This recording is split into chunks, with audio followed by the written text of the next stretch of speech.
Hey everybody, it's Linda with LL Creation Studio, and I have a little journal to share with you today.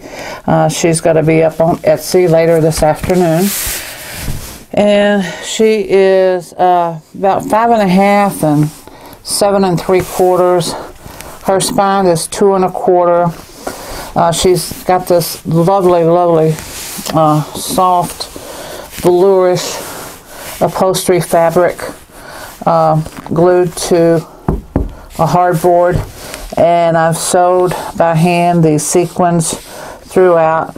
She has a nameplate here. Let me show you. Let me untie it. And she has the binding, neutral color tie for the binding, for the closure. And here on the nameplate you can slip in whatever you want to color and put it in there. And then she has 200 pages, so she's a big little girl. And her fabric is, like I said, this upholstery, heavyweight upholstery fabric, and it's real soft. It reminds me of a chenille fabric. She's got all of the rough edges going around the fraying, because you can see it's just, I just put the fabric on to the hardboard and left it because I like it to be fraying, and that's the look that I was going for. She's got the cheesecloth top and bottom, and she has all these little butterflies in the center of the signatures. And here's the spine. She's got more sequins on the spine, and then the back is the fabric, and you can see it here. It's just, this is the edge of the fabric and how it is fraying all the way around, and more sequins to give her just a little bit of glitz. Not very much, just a little bit, but it's just a beautiful pattern on the fabric. I mean, it's just so pretty. I'm looking at it to see, make sure that you can see it. It's golds and blacks and burgundy or cranberry color. It's just a very vintage looking fabric. And I don't know what to color, and so if you would please, after you go through the flip through, if you can think of a name that would fit her, please let me know. And then let's open her up and take a look. On the inside you have this mustard fabric that is backing the spine, and as you saw, it's an invisible spine. There's no binding showing, and this helps support the binding. You have huge pockets throughout, and you have this real vintage which goes with the gold, the mustard or the gold, and the maroon color, and same with the pocket.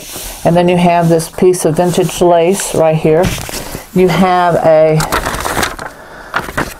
floral journaling little folder that you can write on and then put it back. You have snippets of different of my favorite papers throughout. I've had this one for a long time, and I can't remember where I got it. I know I purchased it off of Etsy because I had to print it a long time ago. It's been in my stash, and so a lot of this has been in my stash for a while, and I just put them together. I thought it all made a beautiful journal. Something that I did want to say about the mustard colored fabric, it also has raw edges on purpose, and it is right here fraying a little bit, top and bottom. I think it adds to the character that I was going for.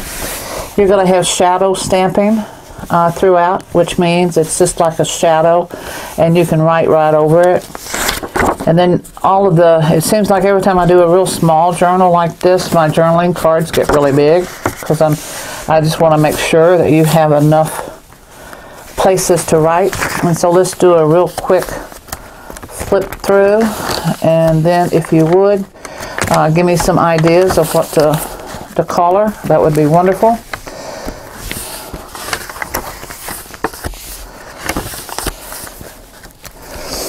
See what I mean with my large journaling cards? They're almost full-size pages. My pockets are bigger. This is crinkle-ish coffee dyed paper.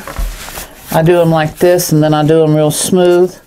But this has that antique leather look and feel. So I thought it fit this journal. Another large pocket. So you can see the texture in it. But you can still write on it. Okay, this is the center of the first signature. So this is what I'm talking about, that you have these butterflies on the, now they're all messed up. Here's the two. Each one has two. You can either put one at the top and one at the bottom. And on the back of each butterfly it says created for you. So I'm just keeping them all back here right now. You can do with it whatever you want. I use wax linen thread. It's a very strong binding thread.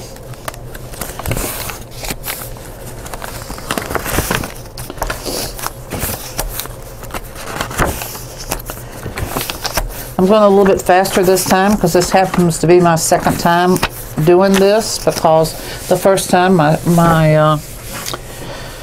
little voice thing wasn't on, so I was doing all this talking and all this jabbering, and there was no sound at the end of the video, so I had to start all over.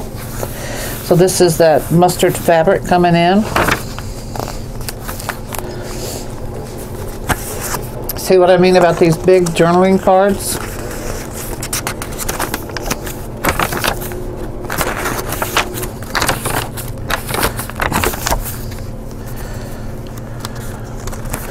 So in all of my journals, as you know, if you follow me, I do heavy cardstock, I do cardstock, I do all different weights of paper and types of paper to give you interest. I do line, unlined pages. Here's another two butterflies.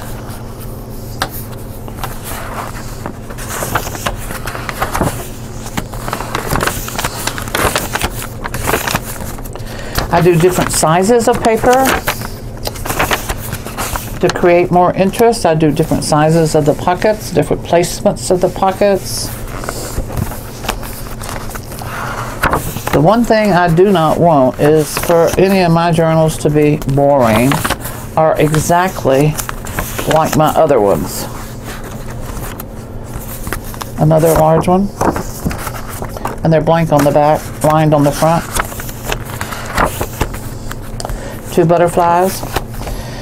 So there's 6 signatures, 2 butterflies per signature, so that's 12 total butterflies.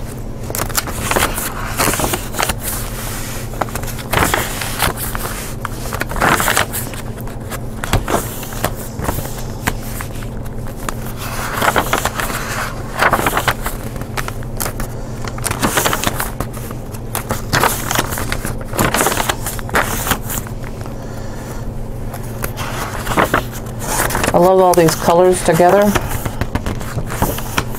2 more butterflies.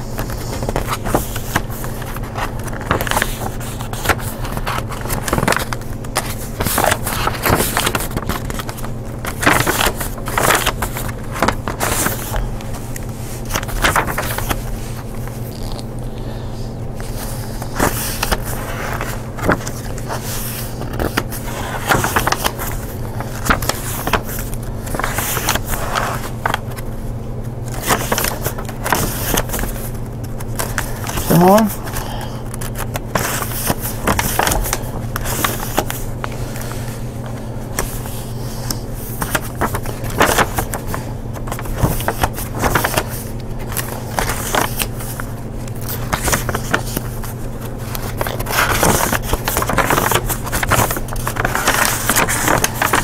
Some of the coffee dyed stained paper is cardstock, some is regular weight. There's that.